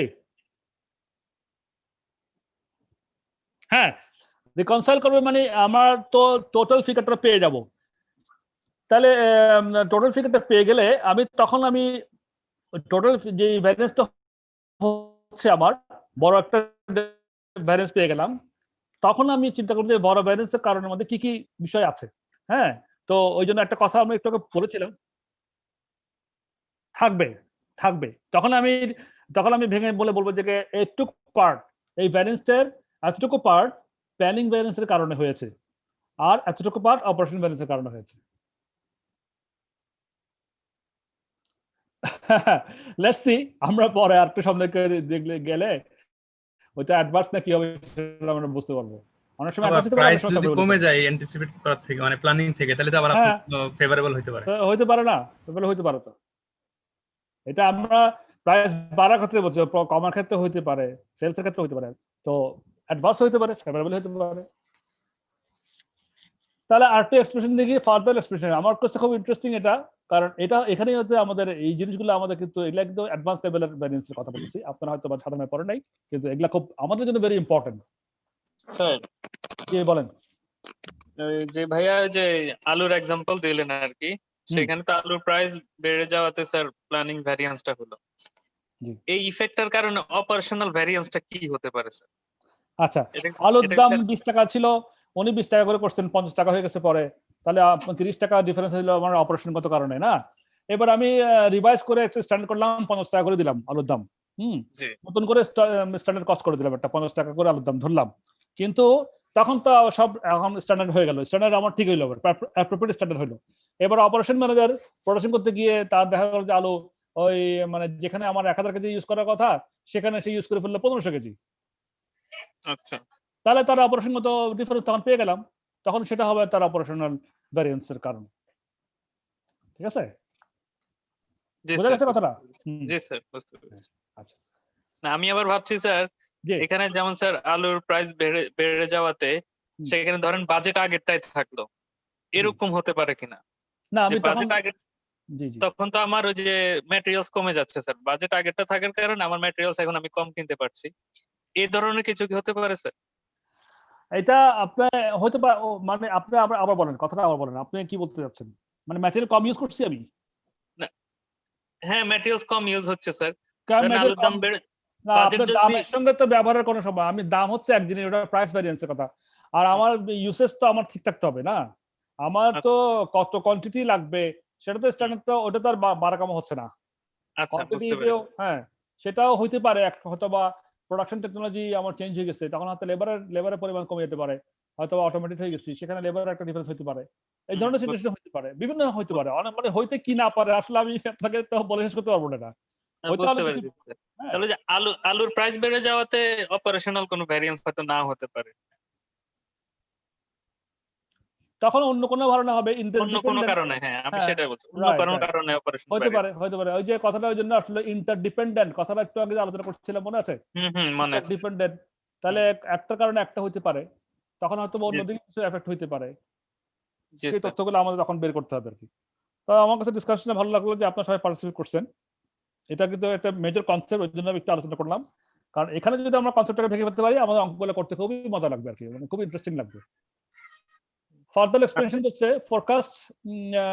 forecast by their nature are unreliable, forecast গুলো by নেচারেই কিন্তু আনরিলায়েবল থাকে, and yet most standards are set on a forecast basis, স্ট্যান্ডার্ডগুলো কিন্তু ফোরকাস্টের উপর বেস করে করা হয়, ex ante or before the event, মানে বিফোর দ্য ইভেন্টই ফোরকাস্টটা করা হয় এবং সাধারণত আনরিলায়েবল থাকে। A planning variance arises from an inability to make exact predictions of future costs and revenues at the budgeting stage. Budgeting স্টেজের মধ্যে আমার ফিউচার কস্ট এবং ফিউচার রেভিনিউ এই দুটাকে এক্সাক্ট প্রেডিকশন করার জন্য যে ইনএবিলিটি থাকে সেটার কারণে কিন্তু প্ল্যানিং ভেরিয়েন্সগুলো রাইজ করে। এই যে আমাদের আলোচনার প্রেক্ষিতে যা বলছে তাই কথা এখানে। If it were possible to set standards with the benefit of hindsight, and that is ex post or after the event. Hindsight কথাটার অর্থ, শব্দের অর্থ জানেন?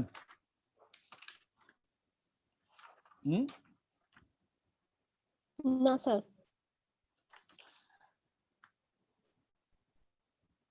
আমিও জানতাম না, বুঝছেন, আমি আবার এটা লিখে রাখছি এক জায়গায়। হিনসাইট হচ্ছে বোধোদয়, বোধোদয় হওয়া, হ্যাঁ, বেনিফিট অফ বোধোদয়, benefit of hindsight. If it were possible to set standards with the benefit of hindsight, that is ex post, হ্যাঁ, মানে পোস্ট আমার কাজ করার পরে যদি এটা বোধোদয় হয়, or after the event, managers would be able to see more clearly what amount of variances was genuinely be attributable to operating performance, সেটা হচ্ছে operation variances, and what amount of difficulties or errors is setting the original standard বা planning variance. ওই যে আমরা যে কথা আলোচনা করছিলাম যে অপারেটিং পারফরমেন্সের জন্য যে ডিফারেন্স সেটা হচ্ছে অপারেশন ভ্যারিয়েন্স, এবং প্ল্যানিং এর জন্য যে ডিফারেন্স সেটা অরিজিনাল স্ট্যান্ডার্ড হয়েছে সেটা হচ্ছে planning variance. Such information should improve operational control and may also provide guidance for the improvement of planning procedures. তাহলে মোদ্দা কথা কিন্তু একটাই, আমরা যতই ভ্যারিয়েন্স বের করি না কেন আমাদের কাজ হচ্ছে, কস্ট অ্যাকাউন্টেন্টের কাজ হচ্ছে, কস্ট ম্যানেজমেন্ট অ্যাকাউন্টেন্টের কাজ হচ্ছে, সিএফওর কাজ হচ্ছে ওগুলা হিসাব বিকাশ করে মানে স্পেসিফিক যার জন্য এই সমস্যাটা সৃষ্টি হয়েছে তাকে রিপোর্টিং করে বলা যে ভাই আপনার কারণে আপনার এই ধরনের এখানে সমস্যা এখানে আছে, এই হলে গিয়ে রেজাল্ট, এটাকে আপনি এবার টেক কেয়ার করেন, আপনাকে এটাকে ইমপ্রুভ করেন, তখন আমরা বলতে পারবো। The planning variance is usually regarded as uncontrollable, বুঝছেন? প্ল্যানিং ভ্যারিয়েন্সটা সাধারণত আনকন্ট্রোলেবল হিসেবে ধরা হয় কারণ ওটা তো অপারেশনের কাছে নাই, and has arisen because the original standard was not effective of the attainable standard. Original standardটা attainable standardের সঙ্গে effective ছিল না। The operational এটা তো variance is controllable, operation variance-টা controllable. এবার অপারেশন ভ্যারিয়েন্স সম্বন্ধে আরো বলতেছে,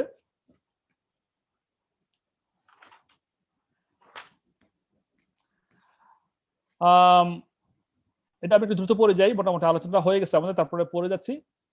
বলছে operational variances are variances that are assumed to have occurred due to operational factors. ঠিক আছে, এটা আমরা বলেছি অপারেশন ভ্যারিয়েন্স হয় অপারেশন ফ্যাক্টরের কারণে। These are materials price and usage variances, labor rate and efficiency variances, variable overhead expenditure and efficiency variances, fixed overhead expenditure variances and sales variances. এগুলো হচ্ছে সব operation variances assumed to have occurred due to operational factors. Operation factor কারণে এই ভ্যারিয়েন্সগুলো operation ভ্যারিয়েন্সগুলো হয়ে থাকে। Operation variances are calculated with the realistic ex post standard. They are calculated in exactly the same way as described in earlier chapters. The only difference being that the ex post standards is used not the original standard. তাহলে এই যে x post standard যখন operation আবার revise standard করব, ওইটাই কি বলতেছে যে realistic x post standard operation variances are calculated with the realistic ex post standard.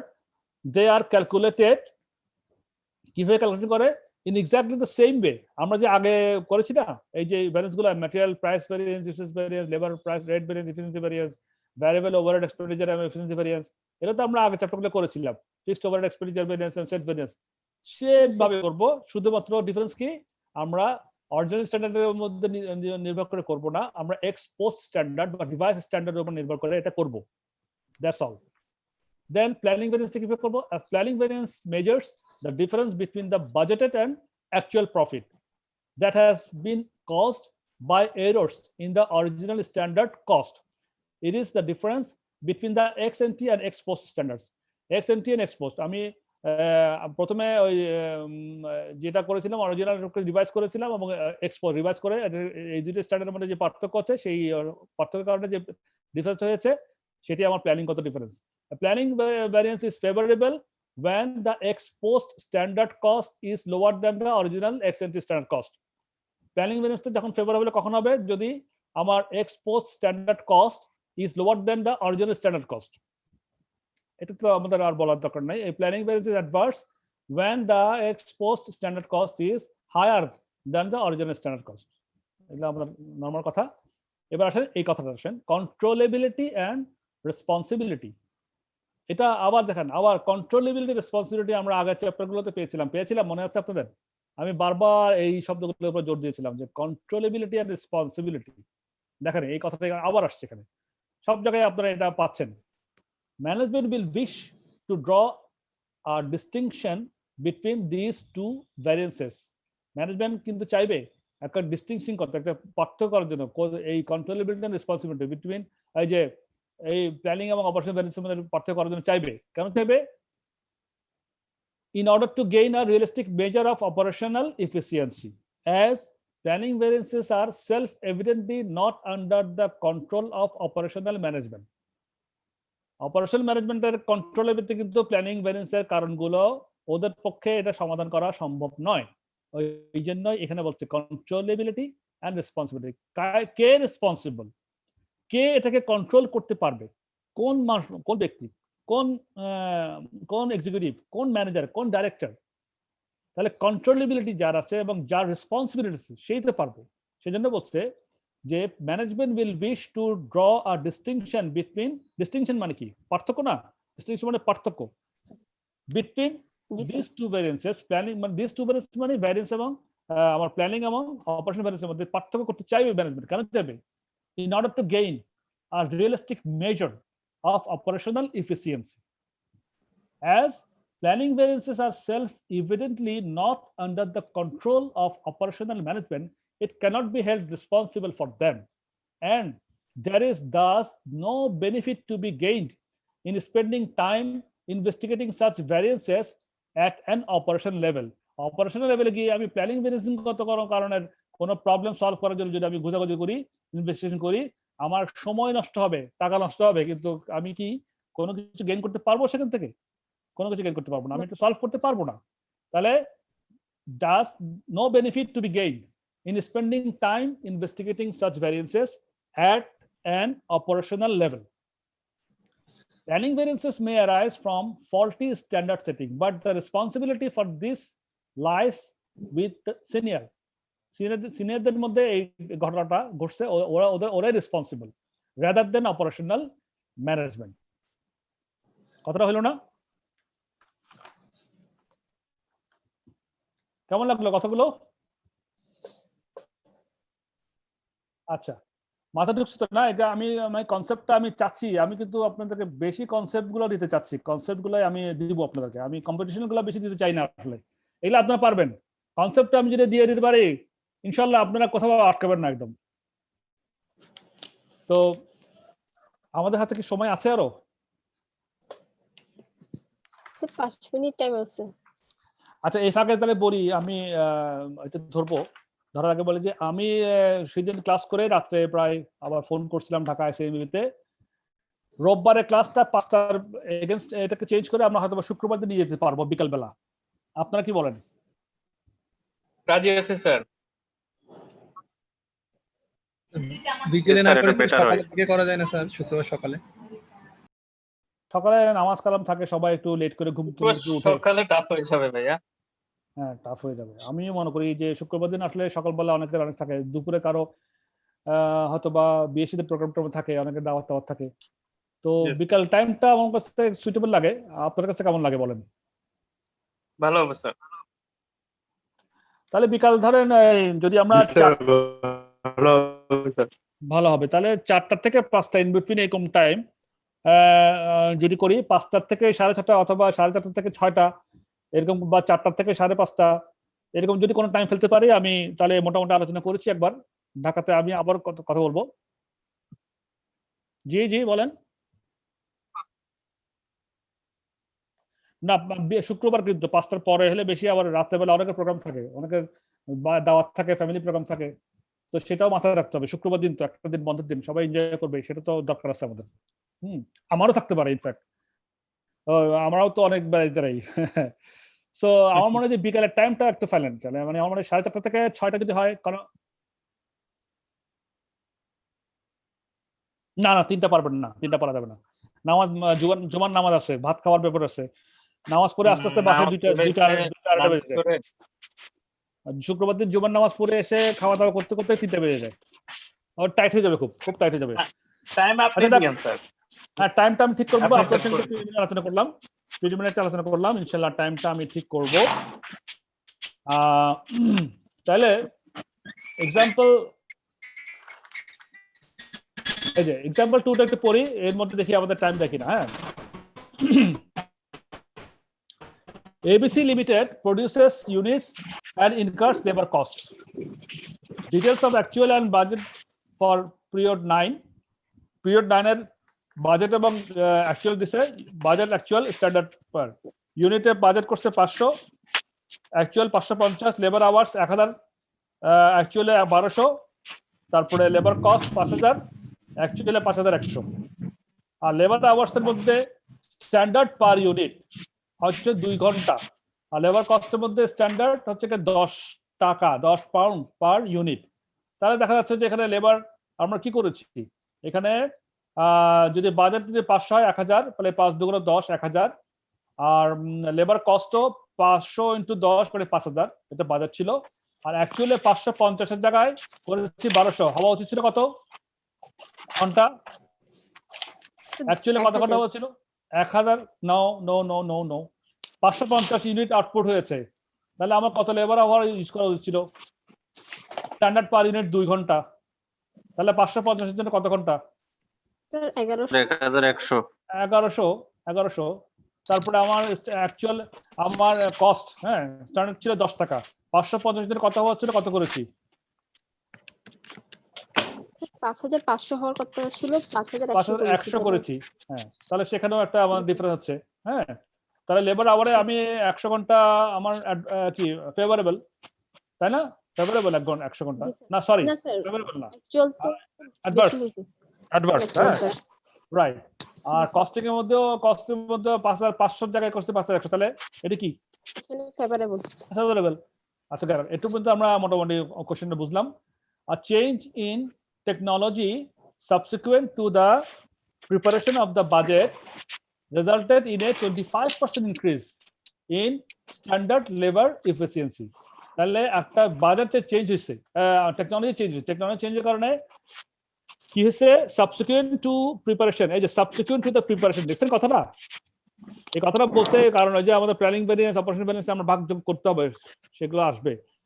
A change in technology subsequent to the operation of the budget resulted in a 25% increase in standard labor efficiency.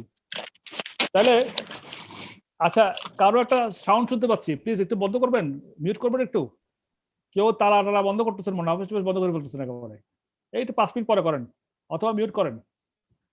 তাহলে 25% increase in standard labour efficiency. Standard labour efficiency, আমার লেবারের efficiency 25% বেড়ে গেছিল, such that it is not now possible to produce 5 units instead of 4 units using 8 hours of labor, তাহলে আমার 8 ঘন্টা ব্যবহার করে 5 ইউনিটের জায়গায় 4 ইউনিট করতে পারতেছি এখন।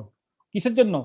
ইনক্রিজিং আমার আপনার টেকনোলজি ইনক্রিজের জন্য 25% আমার ইয়ে হয়েছে, 25% আমার এফিসিয়েন্সি বাড়ছে, লেবার এফিসিয়েন্সি বাড়ছে। তারপরে কি হয়েছে, আগে যেখানে 5 ইউনিট করতাম এখন সেখানে আগে যেখানে 4 ইউনিট প্রডিউস করতাম এখন সেখানে 5 ইউনিট ব্যবহার করতেছি, এবং ইউজিং 8 আওয়ার্স অফ লেবার,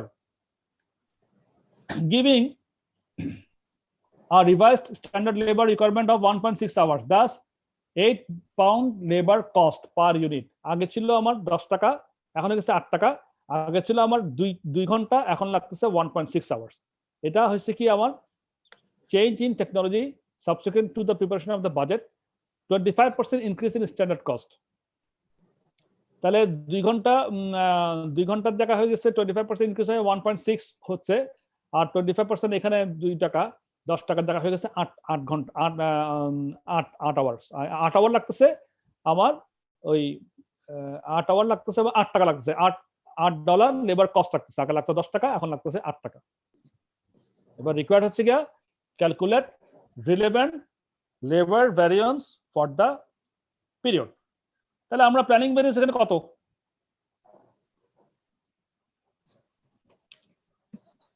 আমার রিভাইস আমার স্ট্যান্ডার্ড ছিল 550 গুণ 10, কেমন না? তো এখন আমার প্ল্যানিং এর কারণে ভুল কারণে আমি করে স্ট্যান্ডার্ডটা আমার 8 হয়ে গেছে। আগে ছিল 10, আগে ছিল $10, এখন হয়ে গেছে আগে ছিল 8 পাউন্ড 10 পাউন্ড, এখন 8 পাউন্ড। তাহলে 550 ইনটু 10, তাহলে হয়ে গেছে 5,500 ছিল। হ্যাঁ, বিয়োগ 550 ইনটু 8, তাহলে কত হইলো? 550 ইনটু 10 বিয়োগ 4,400। তো ডিফারেন্সটা হবে 1100। রাইট, ডিফারেন্সটা 1100। ফেভারেবল নাকি অ্যাডভার্স?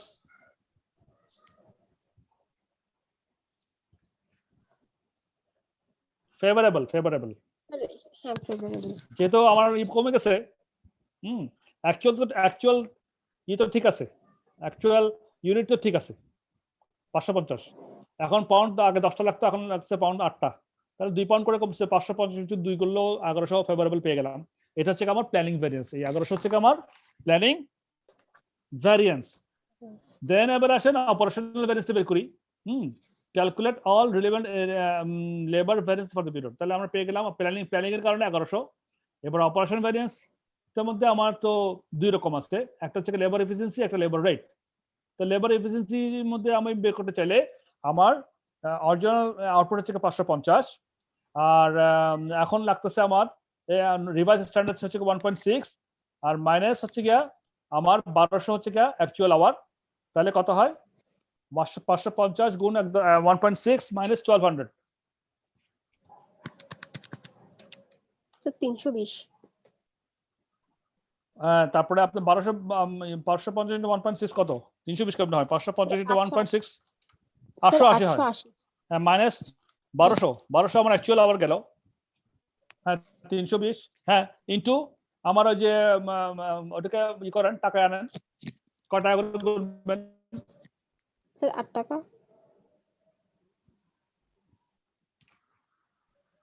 8 টাকা কেন? স্যার প্ল্যানিংটাতে বের করে ফেলছি, তারপর অপারেশনের জন্য করতেছি এর জন্য। না, 2 টাকা হবে না sir? Hourly standard hourly rate কত?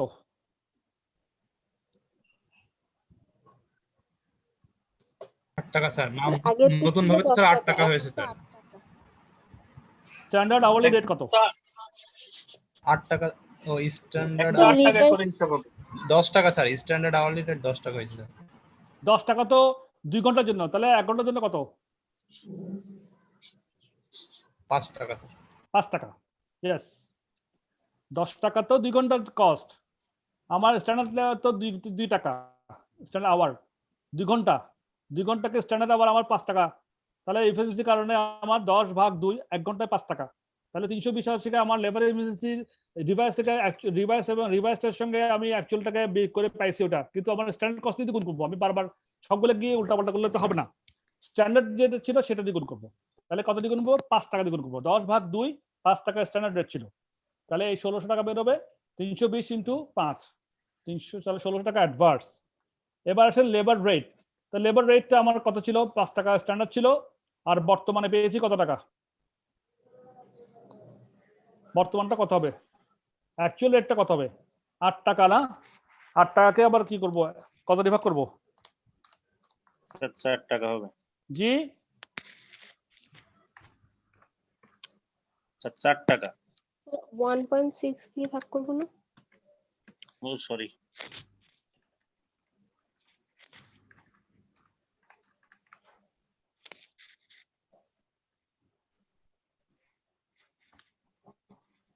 অ্যাকচুয়াল রেট আমার কত টাকা?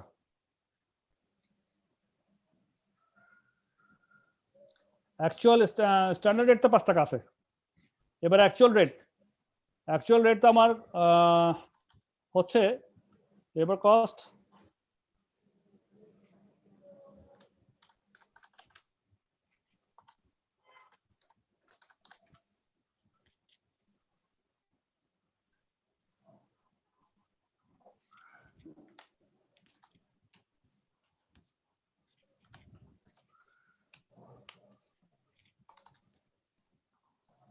স্ট্যান্ডার্ড রেট 5 টাকা মাইনাস হচ্ছে actual rate into actual hours. তো অ্যাকচুয়াল রেটটা আমার অ্যাকচুয়াল লেবার কস্ট হচ্ছে 5100 ভাগ কত ঘন্টা বলেন? 5100 আমার অ্যাকচুয়াল লেবার কস্ট। এই যে 5100 আমার দেওয়া আছে, ঘন্টা 1200 ঘন্টা ইউজ করছি, তাহলে অ্যাকচুয়াল রেটটা কত দাঁড়াচ্ছে বলেন না? 5100 কে 1200 দিয়ে ভাগ করেন না? স্যার 4.25। জি, অ্যাকচুয়াল রেট তো 5100 অ্যাকচুয়াল টোটাল অ্যাকচুয়াল কস্টকে অ্যাকচুয়াল আওয়ার দিয়ে ভাগ করলেই পাওয়া যাবে নাকি? জি স্যার। হ্যাঁ, তাহলে actual cost 5100, actual labour hour 1200, ভাগ করেন 5100 কে 1200 দিয়ে ভাগ করেন, 4 টাকা 25 পান কিনা দেখেন তো? জি স্যার পাইছি। 5100 ভাগ 1200, 4 টাকা 25 টাকা। আর স্ট্যান্ডার্ড রেট আমার হচ্ছে কি আমার 5 টাকা। 5 টাকা থেকে 4 টাকা 25 পয়সা ভাগ করেন, বিয়োগ করার পরে এবার অ্যাকচুয়াল আওয়ার্স কত ঘন্টা সেটা দ্বিগুণ করেন, 1200 দ্বিগুণ করেন, তাহলে আমার লেবার রেট ভ্যারিয়েন্সটা পাচ্ছি। তাহলে আমার স্ট্যান্ডার্ড রেট থেকে অ্যাকচুয়াল রেটটা কি কম নাকি বেশি? স্যার কম। কম হলে কি ফেভারেবল? খরচটা কি কম হইলো, তাহলে কি ফেভারেবল হইলো নাকি অ্যাডভার্স হইলো? স্যার ফেভারেবল, যেহেতু খরচটা তাহলে কম হচ্ছে। কত টাকা হইলো অ্যাডভার্স? ফেভারেবল হলো কত টাকা? স্যার 900। কিভাবে পেলেন? 900 টাকা। কিভাবে পেলেন?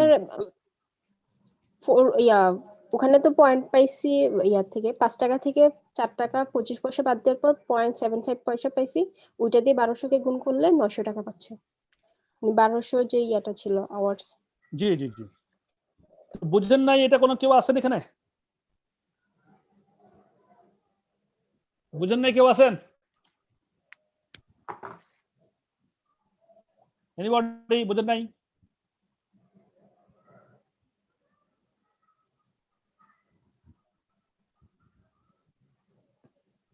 বলেন।